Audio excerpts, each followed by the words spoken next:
Hello guys, welcome back to my YouTube channel Mahiraj IT infotech. हुनर है तो कदर है। डेटाबेस मैनेजमेंट सिस्टम में हम जानते हैं एसक्यूएल। एसक्यूएल क्या होता है? Structure query language.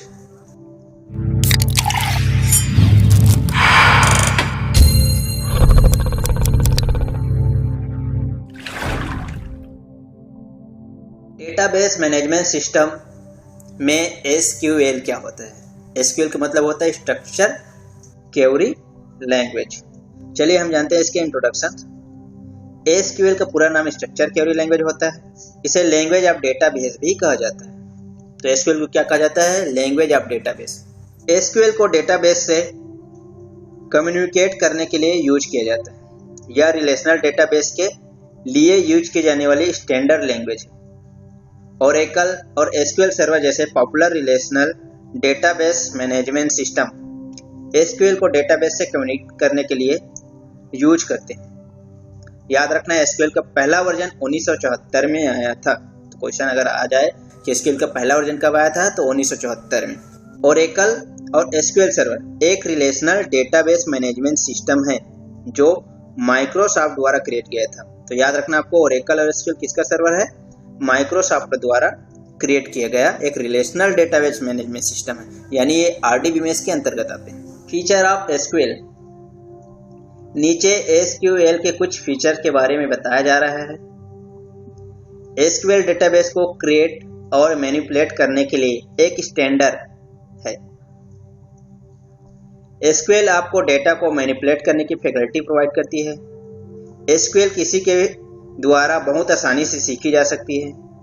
एसक्यूएल बहुत सारे अलग अलग डीबीएमएस को सपोर्ट करते हैं, जैसे कि ओरेकल, माईएसक्यूएल, एमएस एक्सेस और माईएसक्यूएल सर्वर आदि। Basic keyword of SQL. SQL एक बहुत ही आसान लैंग्वेज है। एसक्यूएल सीखने के लिए आपको कोई प्रोग्रामिंग एक्सपीरियंस की होने की आवश्यकता नहीं है। एसक्यूएल सिंपल इंग्लिश लैंग्वेज की तरह होती है। इसमें आप कुछ कीवर्ड यूज करते हुए स्टेटमेंट लिखते हैं और डेटाबेस से इंटरैक्ट करते हैं। यह किसी ह्यूमन से इंटरेक्ट करने जैसा ही होता है, बस आपको कीवर्ड का यूज पता होना चाहिए। तो नीचे कुछ बेसिक कीवर्ड दिए जा रहे हैं जो आप जल्दी ही यूज करेंगे। इसका प्रैक्टिकल बन चुका है, तो आप इस कीवर्ड का यूज उस प्रैक्टिकल वीडियो में देख सकते हैं। देखिए यहाँ पर सेलेक्ट, डिलीट, क्रिएट, सेट, ये सारा कमांड्स दिया गया है जो आपको इसका प्रैक्टिकल वीडियो में भी बताया गया है। Types of SQL command. SQL एक लैंग्वेज है जो डेटा एक्सेस करने के लिए यूज की जाती है। एसक्यूएल में आप कुछ कीवर्ड को यूज करते हैं, कमांड देते हैं जिनमें डीबीएमएस से डेटा फैक्ट होकर आपको शो होता है। इन कमांड को एसक्यूएल स्टेटमेंट भी कहा जाता है। एसक्यूएल में 3 टाइप के स्टेटमेंट होते हैं। पहला डीडीएल, डेटा डेफिनेशन लैंग्वेज, जिसमें डेटा डेफिनेशन लैंग्वेज के अंतर्गत क्रिएट, अल्टर, ड्रॉप, ट्रंकेट ये सब कमांड आते हैं। दूसरा डेटा मैनिपुलेशन लैंग्वेज यानी डीएमएल, इसके अंदर select, insert, update, delete option आते हैं। तीसरा है टीसीएल यानी ट्रांजैक्शन कंट्रोल लैंग्वेज, इसके अंदर commit, roll back, save point, set इत्यादि स्टेटमेंट इत्यादि कमांड आते हैं। DDL data definition language, data statement database के स्ट्रक्चर को डिफाइन करने के लिए यूज किए जाते हैं। डिफाइन करने से मतलब है कि जब भी आप ऐसा करें जिससे डेटाबेस के स्ट्रक्चर में कुछ चेंज आता है, जैसे कि एक नई टेबल क्रिएट करना या एग्जिस्टिंग टेबल को मॉडिफाई करना आदि, डीडीएल स्टेटमेंट से आप नीचे दिए कुछ टास्क परफॉर्म कर सकते हैं। जैसे कि पहला, डीडीएल स्टेटमेंट से आप नई टेबल क्रिएट कर सकते हैं। दूसरा, एग्जिस्टिंग टेबल में नए रो या कॉलम ऐड कर सकते हैं। तीसरा, डेटाबेस क्रिएट और डिलीट भी कर सकते हैं। चौथा, यूजर को प्रिविलेज ग्रांट और रिवोक भी कर सकते हैं। पांचवा, टेबल की इंफॉर्मेशन एनालाइज कर सकते हैं और कमेंट भी ऐड कर सकते हैं। DML data manipulation language. DML statement data को एक्सेस करके मैनिपुलेट करने के लिए यूज किए जाते हैं। डीएमएल स्टेटमेंट के सभी ऑपरेशन प्राइमरीली डेटा पर परफॉर्म होते हैं। डीएमएल स्टेटमेंट से आप नीचे दिए गए टास्क का परफॉर्म करवा सकते हैं, जैसे कि पहला, DML स्टेटमेंट से आप टेबल में अवेलेबल डेटा को एक्सेस कर सकते हैं। दूसरा, DML स्टेटमेंट से आप टेबल में डेटा इंटर करवाते हैं। तीसरा, डेटा को अपडेट भी किया जा सकता है। चौथा, डेटा को डिलीट भी कर सकते हैं। DML स्टेटमेंट से आप दो टेबल को मर्ज भी कर सकते हैं। TCL transaction control language, DML statement से डेटा में जो चेंज आता है उसे TCL स्टेटमेंट के द्वारा मैनेज किया जाता है, जैसे कि किसी चेंज को परमानेंट करना या उसे अंडू करना। TCL स्टेटमेंट द्वारा दिए गए कुछ टास्क परफॉर्म नीचे दिए गए हैं। पहला है किसी चेंज को परमानेंट यानी कमिट करना। दूसरा, किसी चेंज को अंडू यानी रोल बैक करना। तीसरा, सेव पॉइंट क्रिएट करना। चौथा, ट्रांजैक्शन सेट करना। SQL कंस्ट्रेंट्स, तो SQL कंस्ट्रेंट्स क्या होता है? SQL कंस्ट्रेंट्स का इस्तेमाल टेबल के कॉलम के लिए कुछ रूल्स देने के लिए किया जाता है। कंस्ट्रेंट को टेबल क्रिएट करते वक्त और टेबल अल्टर करते वक्त दिया जाता है। SQL कंस्ट्रेंट्स या तो कॉलम लेवल हो सकते हैं या टेबल लेवल हो सकते हैं। कॉलम लेवल कंस्ट्रेंट सिर्फ सिंगल कॉलम पर ही अप्लाई होते हैं और टेबल लेवल कंस्ट्रेंट पूरे टेबल पर अप्लाई होते हैं। तो यहाँ पर देख सकते हैं टाइप्स ऑफ कंस्ट्रेंट, यहाँ देख सकते हैं टाइप ऑफ कंस्ट्रेंट्स। तो ये कुछ कंस्ट्रेंट दिया गया है जिसके बारे में आगे बताया जाएगा। चलिए हम जानते हैं टाइप्स ऑफ कंस्ट्रेंट्स। पहला है नॉट नल। किसी टेबल के कॉलम में अगर कोई वैल्यू नहीं दी जाती है तो बाय डिफॉल्ट उस जगह में वैल्यू नल होती है। यदि हम यह चाहते हैं कि किसी वैल्यू के अभाव में उस जगह नल सेट ना हो तो उस कॉलम को हमें नल कंस्ट्रेंट देना पड़ेगा। यानी उस जगह को हम खाली नहीं छोड़ना चाहते हैं, वहाँ पर कुछ लिखा हुआ है तो क्या करेंगे, हम नॉट नल करके दे देंगे। अगर हम नल देते हैं तो वहाँ कुछ ना कुछ डालना जरूरी हो जाता है। दूसरा है आपका डिफ़ॉल्ट। यदि कॉलम में कोई वैल्यू नहीं दी जाती तो डिफ़ॉल्ट वैल्यू सेट हो जाता है। फॉर एग्जांपल के लिए हम एक डेटाबेस क्रिएट करते हैं जिसका नाम बेसिक है। इसमें फील्ड है नेम, आईडी, एड्रेस और ईमेल। इसे क्रिएट करने के लिए हम नीचे ये कमांड दिए हैं। पहला, क्रिएट टेबल बेसिक। बेसिक के अंदर हम नेम को वर्चर दे दिए 70। तो ये वर्चर क्या होता है, उसका डेटा टाइप है, उसकी साइज है। फिर आईडी का डेटा टाइप इंटीजर है 11, इसका साइज है। अब इसको हमने क्या किया, not null. Address varchar 100, email varchar 15, default no email. तो यहाँ पर देखो डिफॉल्ट में हमने दे दिए हैं। अगर कोई ईमेल नहीं डालता है तो वहाँ पर लिखा हुआ आएगा नो ईमेल। हम चाहते हैं तो किसी का नाम भी यहाँ दे सकते हैं। यहाँ पर नॉट नल कंस्ट्रेंट और यहाँ पर डिफॉल्ट कंस्ट्रेंट का यूज किया गया है। वैल्यू इंसर्ट करते वक्त यदि कोई यूजर ईमेल नहीं देता है तो वहाँ पर ईमेल की जगह डिफॉल्ट वैल्यू सेट हो जाएगी। तो डिफॉल्ट वैल्यू हमारा क्या है, यहाँ पर नो ईमेल लिखा हुआ आ जाएगा। तीसरा है प्राइमरी की। किसी टेबल में हर रिकॉर्ड की एक अलग पहचान होती है। प्राइमरी की टेबल में किसी रिकॉर्ड को यूनिकली आइडेंटिफाई करने के लिए दी जाती है। अगर हम किसी कॉलम को प्राइमरी की बनाते हैं तो उस कॉलम की हर वैल्यू यूनिक होगी और हम प्राइमरी की डिफाइन करते हैं तो नॉट नल और यूनिक कंस्ट्रेंट डिफाइन करने की जरूरत नहीं पड़ती है। चौथा है फॉरेन की। किसी टेबल की फॉरेन की किसी दूसरे टेबल की प्राइमरी की होती है। फॉरेन की कंस्ट्रेंट को दो टेबल के बीच रिलेशन स्थापित करने के लिए यूज करते हैं। किसी टेबल की फॉरेन की किसी दूसरे टेबल की प्राइमरी की होती है।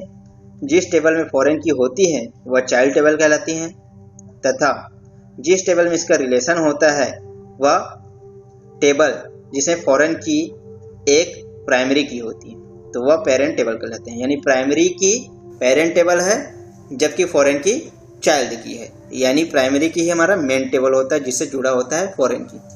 वह है यूनिक। टेबल के हर एक कॉलम की वैल्यू अलग अलग होती है।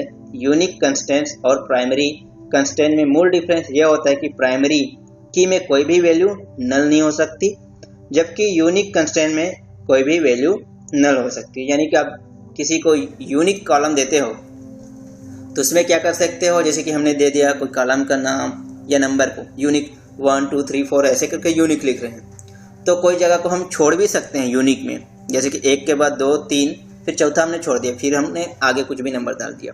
सेम नहीं होना चाहिए बस, मगर छोड़ सकते हो, उस जगह को खाली छोड़ सकते हो। जबकि प्राइमरी की में क्या होता है, आप उस जगह को नल नहीं छोड़ सकते, यानी उसमें कुछ ना कुछ आपको डालना ही होगा और सेम नहीं होना चाहिए। तो दोनों सेम है, बट यूनिक में क्या होता है कि आप खाली भी छोड़ सकते हो, जबकि प्राइमरी की भी कोई भी नल नहीं छोड़ सकते। नेक्स्ट है चेक। यह कंस्ट्रेंट किसी टेबल के कॉलम में स्थापित की गई वैल्यू को लिमिट करने के लिए प्रयोग करते हैं। नेक्स्ट है इंडेक्स। इंडेक्स किसी टेबल में तेज गति से डेटा को क्रिएट और रिट्रीव करने के इस्तेमाल में किया जाता है। क्वेरी क्या होती है? What is a query in Hindi? Query का मतलब होता है, अगर हम सिंपल लैंग्वेज में क्वेरी को एक्सप्लेन करें तो क्वेरी का मतलब होता है क्वेश्चन और डाउट। तो मैं हमेशा कहता हूं कि आपके मन में कोई क्वेश्चन और डाउट हो तो हमें कमेंट करके जरूर बताइए, क्योंकि जब तक आपके मन में क्वेरी नहीं होगी तो आप कुछ सीखोगे नहीं। इसलिए प्रश्न पूछो तो आपको उत्तर मिलेगा। प्रश्न पूछने और उत्तर देने का जो बीच का समय है उसे ही ज्ञान कहते हैं। अगर आपको किसी चीज़ से रिलेटेड डाउट है या इंफॉर्मेशन की ज़रूरत है तो आप कंसर्नेड डिपार्टमेंट या पर्सन से जो क्वेश्चन पूछते हैं वो क्वेरी कहलाता है। इस प्रकार किसी इंफॉर्मेशन को प्राप्त करने के लिए पूछा गया क्वेश्चन क्वेरी कहलाते हैं। एसक्यूएल क्वेरी के एग्जांपल्स है selecting all record from A table and displaying all column. तो सभी कॉलम को डिस्प्ले कराने के लिए हम क्या करते हैं, सिलेक्ट कमांड का यूज करते हैं। और ऑल, ये स्टार का चिन्ह देख रहे हैं, वेस्टिक का चिन्ह, इसका मतलब है ऑल, यानी सभी को दिखाएगा। फ्रॉम क्या है, जहां पर वो है। एम्प्लॉय टेबल क्या है, एम्प्लॉय टेबल नाम का टेबल है, जिस टेबल में हमें देखना है, उस टेबल का सारा डेटा को देखना है, इसलिए हमने यहाँ पर स्टार लगा दिए। चलिए दूसरा देखते हैं, selecting all record from A table and displaying a specified column. तो यहाँ पर देखो सिलेक्ट एम्प्लॉय आईडी, यहाँ पर ऑल न करके सीधा employee ID from employee table. तो हमें क्या चाहिए इसमें, एम्प्लॉय टेबल का जो टेबल बना है उसमें हम एम्प्लॉय आईडी नाम का कॉलम को ही देखना है, तब हम इस तरह से करते हैं। अगर पूरा देखना है तो यहाँ पर स्टार लगा है तो स्टार को लगाते हैं। तीसरा है displaying data for a given condition and sort out result, condition के आधार पर। सिलेक्ट एम्प्लॉय आईडी, तो एम्प्लॉय आईडी क्या है, हमारा एक कॉलम नाम है। तो एम्प्लॉय आईडी कॉलम के अंदर first name from employee table, हमें क्या चाहिए इसमें, जिसका नाम फर्स्ट नेम वाला कॉलम को ही हमें देखना है। Where city Jaipur order by employee ID, तो यहाँ पर कह रहा है वेयर क्लाउज लगा है, जिसका सिटी जयपुर हो उसका एम्प्लॉय आईडी का फर्स्ट नेम हमें चाहिए। तो ये प्रैक्टिकल वीडियो देखोगे तो आपको ज़्यादा अच्छा से समझ में आ जाएगा। डिस्क्रिप्शन पे लिंक दिया गया है, आप प्रैक्टिकल का ही वीडियो जरूर देख लें। एसक्यूएल क्वेरी सबसे कॉमन और आवश्यक एसक्यूएल ऑपरेशन है। एक एसक्यूएल क्वेरी के माध्यम से एक आवश्यक इंफॉर्मेशन के लिए डेटाबेस को सर्च कर सकते हैं। सिलेक्ट कमांड, एसक्यूएल क्वेरी को सिलेक्ट स्टेटमेंट के साथ एग्जीक्यूट किया जाता है। कई क्लाउज की मदद से एक एसक्यूएल क्वेरी अधिक स्पेसिफिक हो सकती है। फ्रॉम, यह टेबल के इंडिकेट करता है जहां पर सर्च किया जाता है, यानी जहां पर है उसके लिए हम फ्रॉम लगाते हैं। वेयर, इसका उपयोग रो को डिफाइन करने के लिए किया जाता है, जिसमें सर्च किया जाएगा। सभी रो जिसके लिए वेयर क्लाउज सच नहीं है को बाहर रखा जाएगा। ऑर्डर बाय, एसक्यूएल में रिजल्ट को सॉर्ट करने का एक मात्र तरीका है, अन्यथा वे एक रैंडम ऑर्डर में रिटर्न आ जाते हैं। तो ऑर्डर बाय करने से वो सॉर्ट हो जाते हैं। कुछ महत्वपूर्ण एसक्यूएल कमांड है, जैसे कि सेलेक्ट कमांड डेटाबेस से डेटा को एक्सट्रैक्ट करता है। अपडेट कमांड डेटाबेस में डेटा को अपडेट करता है।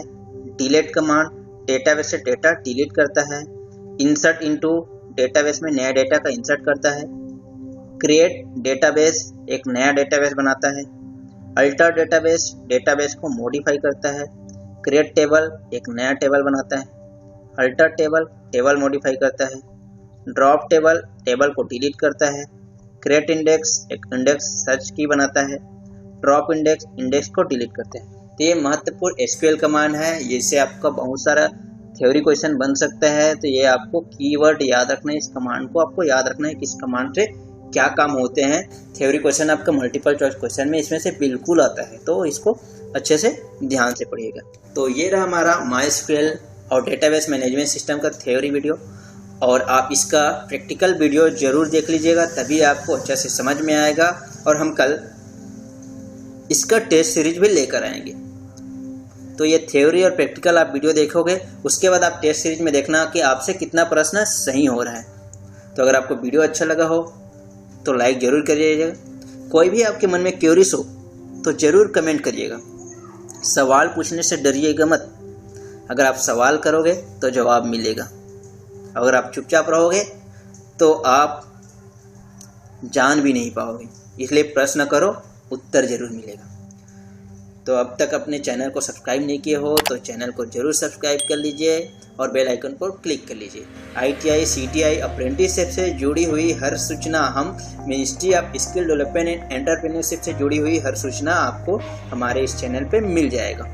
आने वाले समय में ITI admission, CTI admission, ITI CTI exam की जानकारी का वीडियो भी आपको प्राप्त हो जाएगा। जैसे ही हमें सूचना मिलता है आपके लिए तुरंत हम वीडियो बना देंगे। तो मिलते हैं नेक्स्ट वीडियो पे। एग्जाम प्रिपरेशन के लिए आप सबको ऑल द बेस्ट। धन्यवाद। मिलते हैं नेक्स्ट वीडियो।